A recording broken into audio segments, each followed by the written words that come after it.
I was asked actually to speak a little bit about the coaching model that has been developed for competency by design.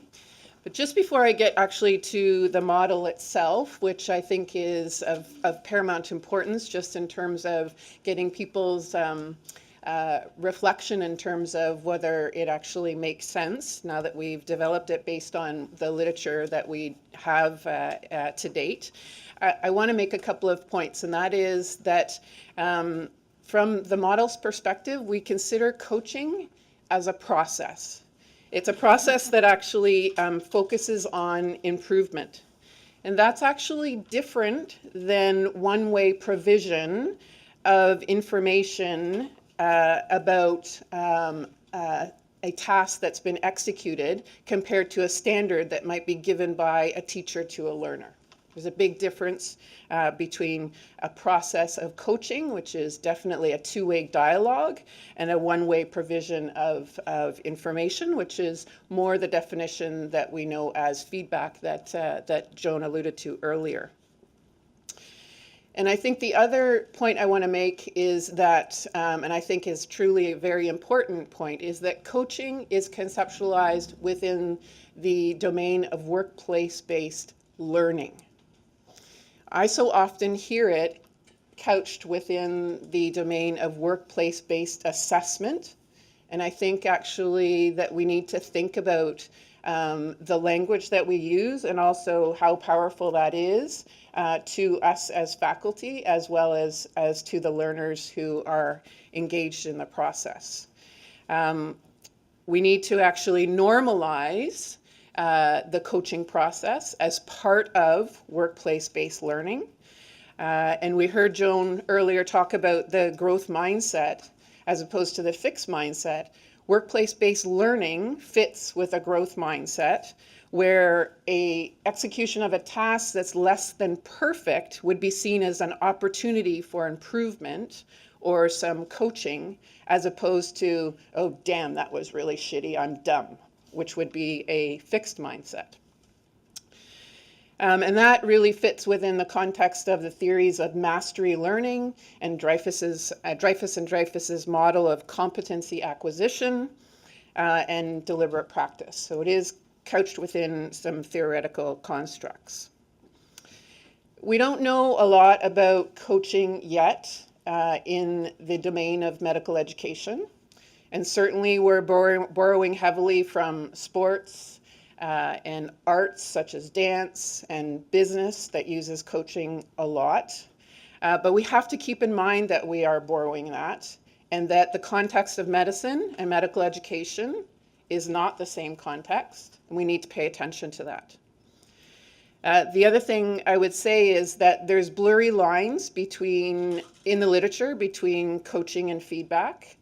Although traditionally feedback is just a communication of information, those lines have been blurred a little bit towards more of a coaching model where there is more of a process. We need to actually recognize, though, what's in that literature of feedback and use it, but also recognize, I think, the important point that most of the literature in feedback in the last 3 decades has been around the method of delivery and actually the actual content that needs to be delivered.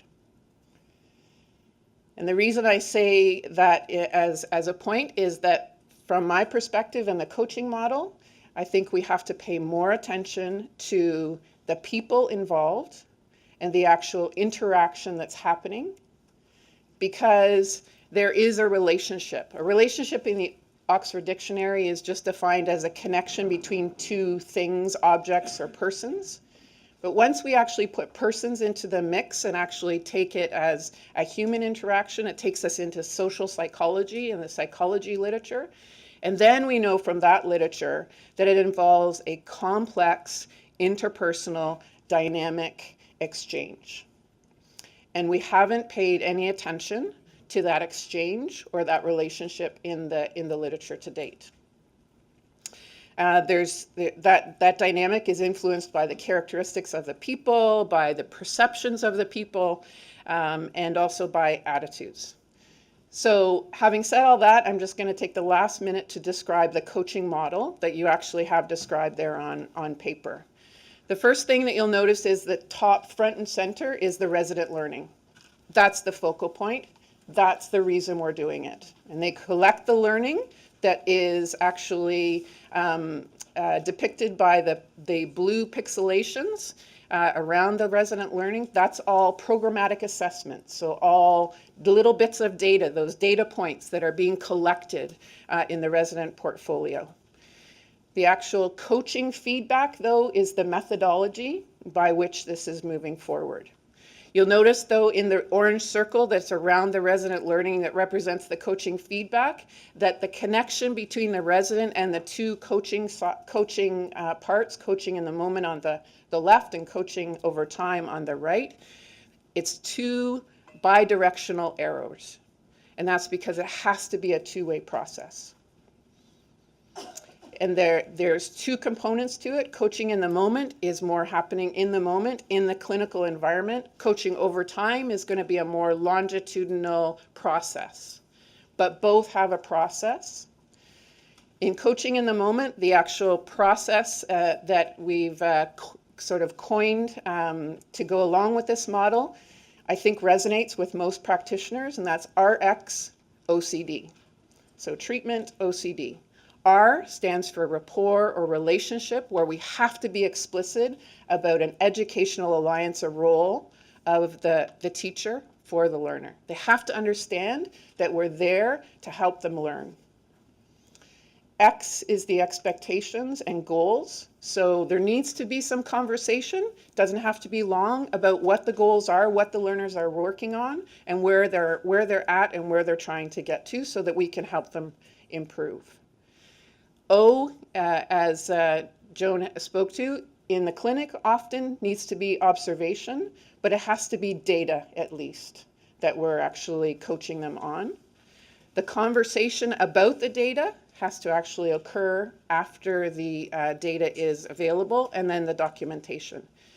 And that actual model or process involves setup, observation, and then follow up in terms of conversation. And all of those things play into and are important in terms of the relationship between the learner and the teacher. So I think we really need to start to pay more attention to the fact that it's not just about an instance in time and providing information, but it's actually the setup, so the receiver is ready to receive that information and open to receive that information. And also that there's the follow-up in terms of the conversation.